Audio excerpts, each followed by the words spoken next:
You should learn from that. All right. More developments tonight. Our quest to hold those who abuse power accountable. Senator Graham now seeking declassification. A key FBI document surrounding the Bureau's interview with one of Christopher Steele's dirty dossier sources, subsource in other words. Remember the FBI? They knew in January 2017, January 21st, they interviewed the subsource. The full dossier full of lies. It was bar talk. They kept using them to spy on Team Trump anyway. That raises questions from Mueller, who now Senator Graham said, in fact, he will pull in. Speaking of Senator Graham's upcoming race, a ton of outside money's pouring into South Carolina. Hollywood liberals, Alyssa Milano, Kathy Griffin, have publicly, supported Graham's opponent. Big contributions. Rosie O'Donnell, Barbara Streisand, Hillary Clinton, MoveOn.org. Wow. Now, Lindsey Graham, senator from the great state of South Carolina.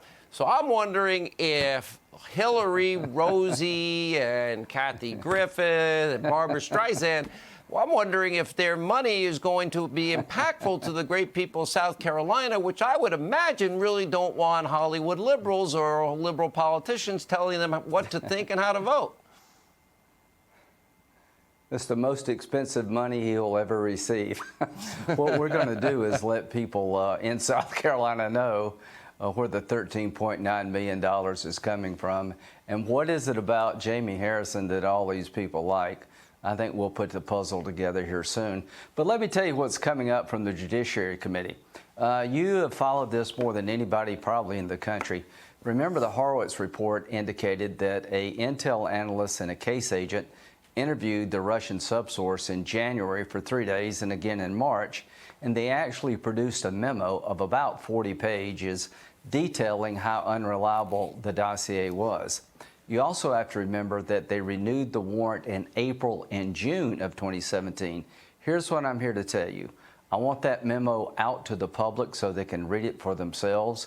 I think we're days away from having it declassified, not weeks. And here's my point. Anybody that read that memo or was briefed about the memo and continued to use the dossier to get a warrant against Carter Page in April and June of 2017, they're in big-time trouble. But they also warned before the first one. They were told Steele has an agenda. They were told Hillary pays for it. They were told it was unverified. Comey signed off on 3 of them, even at the third one being after this happened. This is different. Let me tell you why it's different. You had the State Department saying, be wary. You had Bruce Orr in November of 2016 telling McCabe, you can't trust Steele's information. You need to verify it. That's all true, but this is different. They actually found the guy who put the dossier together. He wasn't a subsource of Christopher Steele. He was an employee of Christopher Steele. The Russian was on Christopher Steele's payroll. He wasn't a contractor. But after you talk to the guy who put the memo together, and you got a 40-page document explaining why it's not reliable, and you use it after that, you're really in trouble with the court. But Lindsey, let me argue a little bit with you here.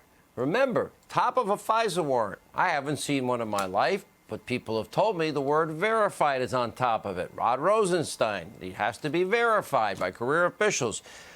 We now know it was completely unverifiable, and they're only looking into its veracity after 2 of the warrants were already signed off on.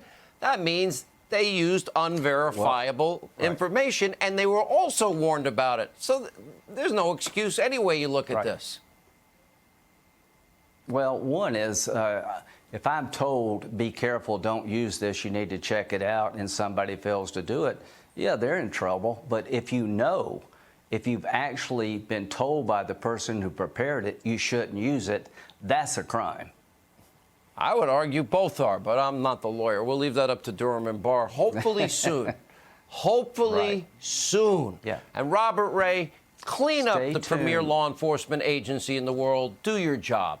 And it'll be interesting to bring Bob Mueller. Amen. And will you bring back Mueller, Comey, McCabe, Yates, for example, Strzok and Page? Yeah. So in September, we're going to bring Comey and McCabe in. Yeah, absolutely. I've got 3 weeks between now and the August break. We've done about 6 interviews. And there's another document coming out that you've never seen or heard about before that's incredibly damning. The FBI knew that the document was unreliable in January and February, and they continued to use it in April and June. Somebody can go to jail over this. Stay tuned.